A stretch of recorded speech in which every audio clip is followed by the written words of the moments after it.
নরেন্দ্র মোদী বসেছিলেন ডক্টর ইউনূসের জন্য। ডক্টর ইউনূস যখন প্রবেশ করলেন তখন মোদী তার আসন ছেড়ে দাঁড়ালেন।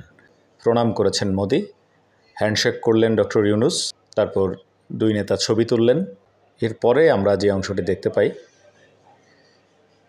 ডক্টর ইউনূসকে বসতে বললেন মোদী, মোদীও বসলেন। ঠিক মোদীর পেছনে একজন দোভাষী এসে বসলেন, কিন্তু ডক্টর ইউনূসের পেছনে কোনো দোভাষী নেই যে ইংরেজিতে বলে বোঝাতে হবে, কারণ মোদী ইংরেজি জানেন না।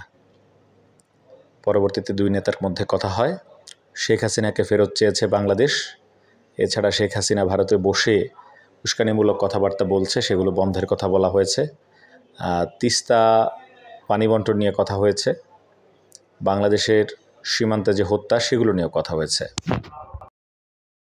মাননীয় চিফ অ্যাডভাইজার মহোদয় ইন্ডিয়ার প্রধানমন্ত্রী শ্রী নরেন্দ্র মোদীর সাথে বৈঠক করেছেন এবং বৈঠকে আমাদের সাথে যে পারস্পরিক স্বার্থ সংশ্লিষ্ট যতগুলো ইস্যু ছিল সবগুলো নিয়ে কথা হয়েছে এবং আমরা আমাদের যেগুলো স্বার্থ সংশ্লিষ্ট যতগুলো বিষয় ছিল সবগুলো বিষয়ই আমাদের চিফ অ্যাডভাইজার মহোদয় সেই মিটিংয়ে বলেছেন।